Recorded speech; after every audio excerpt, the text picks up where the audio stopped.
Hello student. তো আজকে আমরা যে টপিকটা পড়বো সেটা হচ্ছে এনভায়রনমেন্টাল কেমিস্ট্রির একদম লাস্ট টপিক।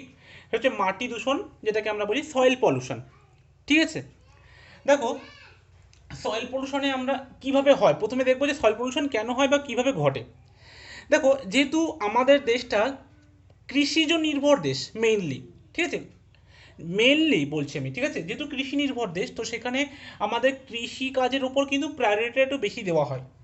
এবার দেখো, ভারতের জনসংখ্যা এত বেশি কিন্তু কৃষিজ জমি অনেক কম।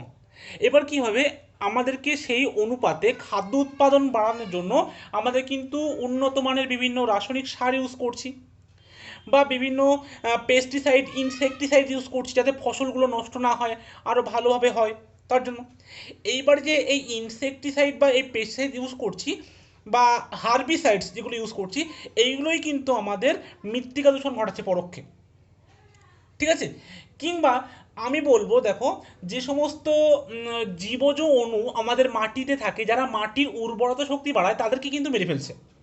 ঠিক আছে, সেই জন্যই কিন্তু এরা আমাদের মৃত্তিকা দূষণ ঘটাচ্ছে। তাহলে আর একটা কারণ যদি আমরা বলি, তাহলে কি শুধুমাত্র পেস্টিসাইড ইনসেকটিসাইড বা হার্বিসাইড, এগুলো কিন্তু আগের দিন আমি বলেছিলাম যে পেস্টিসাইড কোনগুলো বা ইনসেকটিসাইডস কোনগুলো, হার্বিসাইডস কোনগুলো, এগুলো কিন্তু আগের দিন ক্লাসে আলোচনা করেছিলাম। ঠিক আছে, তো শুধু কি এইগুলোই মৃত্তিকা দূষণের জন্য যাই? কখনোই কিন্তু না। আমাদের দেশে শিল্প কলকারখানাও আছে। ঠিক আছে, বিভিন্ন পৌর প্রতিষ্ঠানে সেখান থেকে যে সমস্ত বর্জ্য পদার্থগুলো আছে, সেগুলোও কিন্তু মৃত্তিকা দূষণের জন্য দায়ী।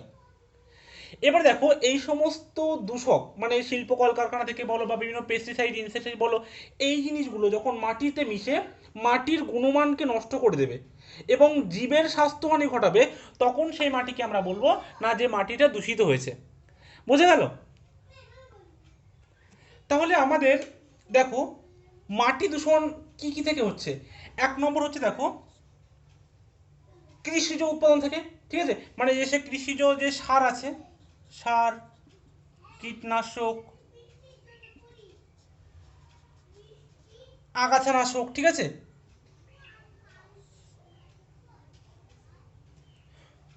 দ্বিতীয় নাম্বার কি বললাম? দ্বিতীয় নাম্বার বললাম না শিল্প কলকারখানা থেকে। শিল্প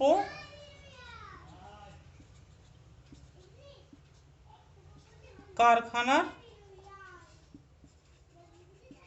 যে সমস্ত বর্জ্য পদার্থ আছে সেগুলো থেকে।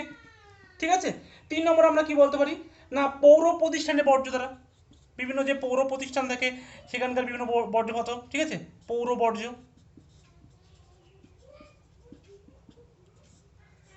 আর কি আছে, আরও আছে বিভিন্ন যে সমস্ত তেজস্ক্রিয় পদার্থ আছে। কি বললাম? তেজস্ক্রিয় বর্জ্য। ঠিক আছে, যদি আমরা 5 নম্বর লিখে কি লিখবো? 5 নম্বর, দেখো, আমরা যে পড়েছিলাম না অ্যাসিড রেইন, অম্ল বৃষ্টি। সেই অম্ল বৃষ্টি হওয়ার পরে কি হয়, দেখো,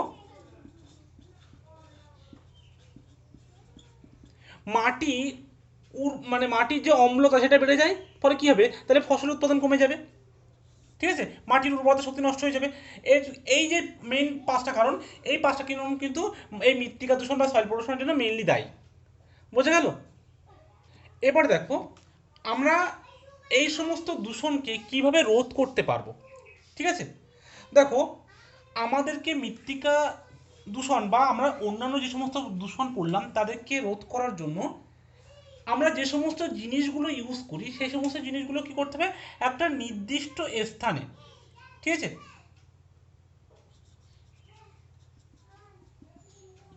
ধরো একটা ডাস্টবিনে, সেখানে ফেলতে হবে।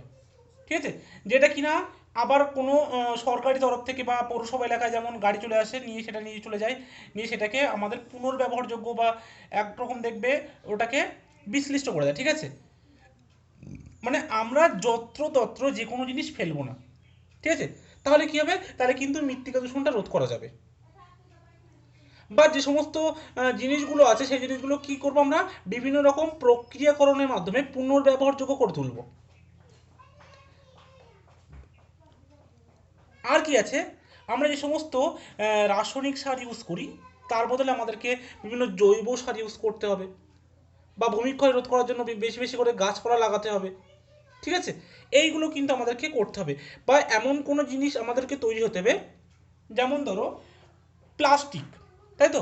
প্লাস্টিকগুলো কি হয়, প্লাস্টিকগুলোও কিন্তু অনেক সময় বিভিন্ন জলাশয়ের তলে জমা হয় এবং জলের লেভেল কিন্তু উঁচু করে দেয়, এবং তারা কিন্তু জল দূষণ যেমন ঘটায়, মাটিতে থাকলেও কিন্তু এরা মাটিতে বিশ্লিষ্ট হয় না।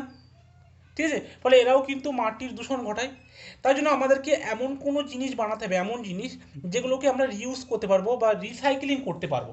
ঠিক আছে, যেগুলোকে আমরা বায়োডিগ্রেডেবল বলি, যাদেরকে বিশ্লিষ্ট করা যায়, বা যারা প্রাকৃতিকভাবে বিশ্লিষ্ট হয়, প্রাকৃতিক যে সমস্ত অণুজীব থাকে তারা, তাদের দ্বারা জন্য সেগুলোকে ভাঙা যায়, সেই সমস্ত জিনিসের উৎপাদন আমাদের বেশি বেশি করে বাড়াতে হবে। ঠিক আছে, যেমন আমরা বাজারে গেলাম, বাজার থেকে আমাদের কি দিল, একটা প্লাস্টিকের ক্যারি দিল, আমরা কি করব, সেই প্লাস্টিকের ক্যারিটাকে অ্যাভয়েড করার চেষ্টা করব। আমরা সেখানে কি ইউজ করতে পারি, বিভিন্ন পাটের যে থলি আছে, পাটের থলি ইউজ করতে পারি।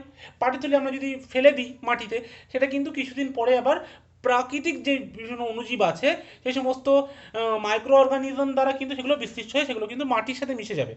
কিন্তু পলিথিন, প্লাস্টিকের যে পলিথিন, সেটা কিন্তু প্রাকৃতিক অণুজীব দ্বারা বিশ্লিষ্ট হবে না। ঠিক আছে, তো আমাদের চেষ্টা করতে হবে এমন জিনিসের ব্যবহার বাড়ানোর, যেটা কিনা প্রাকৃতিক অণুজীব দ্বারা বিশ্লিষ্ট হয়। ঠিক আছে, যেটা কিনা বায়োডিগ্রেডেবল। তাহলে কিন্তু আমরা বিভিন্ন দূষণকে প্রতিরোধ করতে পারবো। তাহলে এটা গেল মাটি দূষণের বিভিন্ন উৎস বা মাটি দূষণের বিভিন্ন কারণ, এবং তার প্রতিকার বা তার নিয়ন্ত্রণের বিভিন্ন উপায়গুলো আমরা এখন আলোচনা করলাম। এইবার আমাদের যে লাস্ট টপিক একদম, সেটা হচ্ছে গ্রিন কেমিস্ট্রি, দূষণ নিয়ন্ত্রণের একটা বিকল্প পথ। ঠিক আছে,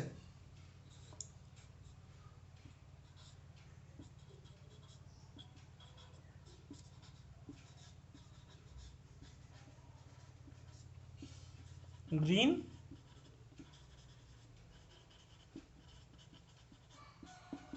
কেমিস্ট্রি। দেখো, এই যে গ্রিন কেমিস্ট্রি বললাম, গ্রিন কেমিস্ট্রিটা কি, মানে আমাদের পরিবেশ যে দূষিত হচ্ছে, সেই পরিবেশ দূষণের হাত থেকে পরিবেশকে কিভাবে বাঁচানো যায়, কোন বিকল্প পথে গেলে পরিবেশ দূষণকে কম করা যায়, ঠিক আছে, তার যে বিকল্প পথ, সেটার জন্য তৈরি হয়েছিল গ্রিন কেমিস্ট্রি। ঠিক আছে, এবং এটা 1992 সাল থেকে কিন্তু চালু হয়েছিল। দেখো, দেখো গ্রিন কেমিস্ট্রি একটা ভীষণ বড় টপিক, কিন্তু তোমাদের যে ক্লাস 11-এর সিলেবাস অনুযায়ী এখানে কিন্তু খুব সামান্য এখানে দেওয়া আছে। ঠিক আছে, মানে খুব দেখতে তোমাদের নিয়ে কিছু বলা নেই এখানে, জাস্ট উপর উপর একটা জাস্ট কি বলবো, এটা একটা ইন্ট্রোডাকশন মতো দেওয়া আছে। ঠিক আছে, গ্রিন কেমিস্ট্রি সম্পর্কে। তো তোমাদের অত ডিপতে যাওয়ারও কোনো দরকার নেই। তো আমি শুধু জাস্ট ইন্ট্রোডাকশন হিসেবেই বলবো, সাথে একটু বিভিন্ন সাইটগুলো আলোচনা করে দেবো তোমাদেরকে। ঠিক আছে, যতটা এখানে করা যায়। দেখো, গ্রিন কেমিস্ট্রিটা যদি বলি কি, সেটা হচ্ছে আমরা যে বিভিন্ন রাসায়নিক দ্রব্য দিয়ে প্রস্তুত করি। ঠিক আছে, কোনো একটা কেমিক্যাল রিয়াকশনের মাধ্যমে কোনো একটা রাসায়নিক দ্রব্য দিয়ে প্রস্তুত করলাম, প্রিপেয়ার করলাম। এবারে এই যখন প্রস্তুত করছি, তার সাথে কি হয়, তার সাথে বিভিন্ন বাই প্রোডাক্ট বা বিভিন্ন সাইড প্রোডাক্ট তৈরি হয়, যেটা আমাদের কোনো কাজে লাগে না, যেটা আমরাকে ফেলে দিই। ঠিক আছে, আমাদের মেন প্রোডাক্টটাই কাজে লাগে। এবার দেখো, এখানে কি হয়, এই যে মেন প্রোডাক্টের সাথে যে বাই প্রোডাক্ট বা সাইড প্রোডাক্ট যেটা উৎপন্ন হচ্ছে, যেটা আমাদেরকে ফেলে দিচ্ছি, সেটাই কিন্তু আমাদের পরিবেশ দূষণ ঘটাচ্ছে। তাহলে আমাদেরকে এমন কোনো চিন্তা ভাবনা প্রয়োগ করতে হবে, বা এমন কিছু প্রযুক্তিগত কৌশল প্রয়োগ করতে হবে, যার ফলে পরিবেশ দূষণ না ঘটিয়ে আমরা এই সমস্ত রাসায়নিক দ্রব্যাদি প্রস্তুত করতে পারবো। বা যে সমস্ত রিয়েজেন্ট আমরা নেব, সেটা খুব সামান্য পরিমাণ বা মানে যতটুকু নেওয়া প্রয়োজন, বেশি নয়। ঠিক আছে, যতটুকু নিলে এফিসিয়েন্ট, ঠিক ততটুকু নেব। বা এমন কিছু নেব এখানে ক্যাটালিস্ট, যে ক্যাটালিস্টটা কি করবে, অল্প পরিমাণে নিলে আমাদেরকে প্রোডাক্টটা তৈরি করে দেবে। ঠিক আছে, বা যেটা আমাদের পরিবেশের কোনো ক্ষতি করবে না। সেই সমস্ত জিনিস নিয়ে বা সেই সমস্ত কৌশল নিয়ে আলোচনার যে কেমিস্ট্রি, সেটা হচ্ছে গ্রিন কেমিস্ট্রি। তাহলে দেখো, আর একবার বলছি, গ্রিন কেমিস্ট্রিটা হচ্ছে এমন একটা কেমিস্ট্রি বা বৈজ্ঞানিকদের এমন একটা চিন্তা ভাবনা, যার সাহায্যে আমরা রাসায়নিক দ্রব্যাদি তো প্রস্তুত করব, কিন্তু কিভাবে সেটা পরিবেশকে সবথেকে কম মাত্রায় দূষিত করে রাসায়নিক দ্রব্যাদিটা প্রস্তুত করা যায়, বা যে সমস্ত বাই প্রোডাক্ট উৎপন্ন হচ্ছে সেই বাই প্রোডাক্টটাকে ফেলে না দিয়ে পরিবেশে এটাকে কিভাবে রিইউজ করা যায় বা অন্য কাজে কিভাবে ইউজ করা যায়। ঠিক আছে, কারণ দেখো এই যে বাই প্রোডাক্টটা উৎপন্ন হচ্ছে তার জন্য তো কিছু খরচ হচ্ছে, তাহলে কি হচ্ছে আমাদের খরচের অপব্যয় হচ্ছে, যেটা এটাকে আমরা ফেলে দিই। কিন্তু এটাকে যদি ফেলে না দিয়ে আমরা কোনো কাজে এটাকে ইউজ করি তাহলে সেটা আমাদের কি হচ্ছে, খরচটা অনেক বেঁচে যাচ্ছে এবং পরিবেশটাও দূষিত হচ্ছে না। ঠিক আছে, তাহলে এটাই হচ্ছে গ্রিন কেমিস্ট্রি। গ্রিন কেমিস্ট্রিটা হচ্ছে মানে আমাদের বিভিন্ন রাসায়নিক দ্রব্যাদি প্রস্তুত করব কিন্তু পরিবেশ দূষণটা সব থেকে কম মাত্রায় ঘটবে। ঠিক আছে,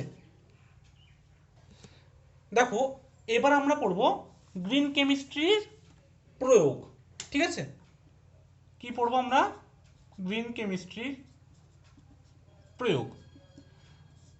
দেখো গ্রিন কেমিস্ট্রিতে আমরা যে সমস্ত রাসায়নিক পদার্থের সংশ্লেষণ করছি বা রাসায়নিক পদার্থ বা রাসায়নিক দ্রব্যাদি তৈরি করছি, সেই সমস্ত বিক্রিয়ায় যে সমস্ত বিক্রিয়ক, বিকারক বা যে সমস্ত দ্রাবক আমরা ইউজ করছি সেগুলো এমন হতে হবে যেগুলো মানব জাতি তথা সমগ্র জীবজগৎ বা পরিবেশের জন্য কিন্তু ক্ষতিকারক বা বিপজ্জনক নয়।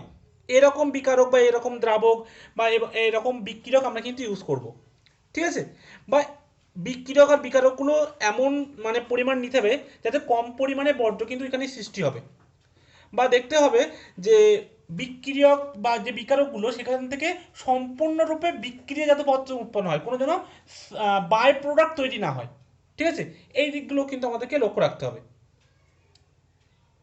তাহলে দেখো আবার বলছি, 1 নম্বর কি বললাম, যে রাসায়নিক পদার্থের সংশ্লেষণে সেই সমস্ত বিক্রিয়ক, বিকারক বা দ্রাবক নেব, সেই সমস্ত বিক্রিয়ক বিকারক বা দ্রাবক নেব যারা জীবজগতের পক্ষে কিন্তু ক্ষতিকারক নয়। ঠিক আছে, জীবজগৎ ও পরিবেশের পক্ষে নিরাপদ। ঠিক আছে, এমন বিক্রিয়ক, বিকারক বা দ্রাবক নেব। 2 নম্বর পয়েন্ট কি বললাম, না বিক্রিয়ক আর বিক্রিয়কগুলো অত্যন্ত দক্ষতার সাথে ব্যবহার করতে হবে যাতে কম পরিমাণে বর্জ্য সৃষ্টি হয়। ঠিক আছে, বিক্রিয়ক ও বিকারক থেকে যেন কম পরিমাণ বর্জ্য সৃষ্টি হয়। ঠিক আছে, সেদিকটাতেও কিন্তু আমাদেরকে লক্ষ্য রাখতে হবে। এই কম পরিমাণ বর্জ্য সৃষ্টি করার জন্য এমন একটা প্রক্রিয়া আমাদেরকে বেছে নিতে হবে যে প্রক্রিয়ায় বিক্রিয়ক থেকে যেন বিক্রিয়াজাত পদার্থ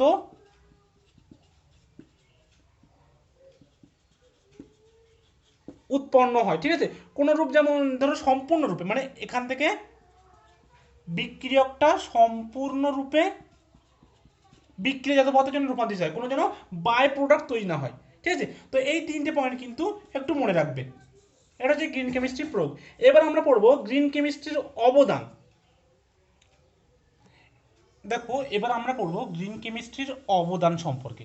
ঠিক আছে, তো সবাই হেডিং দাও, গ্রিন কেমিস্ট্রির অবদান।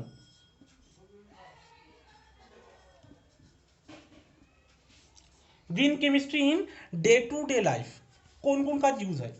দেখো 1 নম্বর হচ্ছে, দেখো আমরা আগে ড্রাই ক্লিন, জামা কাপড় যে ড্রাই ক্লিনিং করতাম সেই ড্রাই ক্লিনিংয়ের জন্য টেট্রাক্লোরোইথিন, Cl2C ডবল বন্ড CCl2, নাম কি, টেট্রাক্লোরো, যেহেতু 4টে Cl আছে তো টেট্রাক্লোরোইথিন, এই কম্পাউন্ডটা কিন্তু আমরা ইউজ করতাম বিভিন্ন জামা কাপড়ের ড্রাই ক্লিনিংয়ের জন্য। এবং দেখো এটা কি করতো, এটা কিন্তু আমাদের পরিবেশকে দূষিত করতো এবং সাথে এটা কার্সিনোজেনিক। কার্সিনোজেনিক মানে কি, এটা ক্যান্সার রোগ সৃষ্টি করে। ঠিক আছে, কিন্তু এর পরিবর্তে আমরা গ্রিন কেমিস্ট্রির অবদানে আমরা এখন ইউজ করি সেটা হচ্ছে হাইড্রোজেন পার অক্সাইড, H2O2। ঠিক আছে, যেটা কিন্তু আমাদের লন্ড্রিতে ইউজ করা হয় জামা কাপড়ের ড্রাই ক্লিনিংয়ের জন্য, এবং এটা কি করে, এটা কিন্তু পরিবেশ দূষণ কম ঘটায়, ঠিক আছে, এবং আমাদের যে জলের অপচয় সেটাও কিন্তু কম হয়। তারপরে দেখো আমরা যদি 2 নম্বর দেখি, 2 নম্বর হচ্ছে আগেকার দিনে বিভিন্ন পেপার ব্লিচিং করার জন্য ক্লোরিন গ্যাস ইউজ করা হতো, ঠিক আছে, যেটা কি না আমাদের পরিবেশ দূষণ ঘটাতো।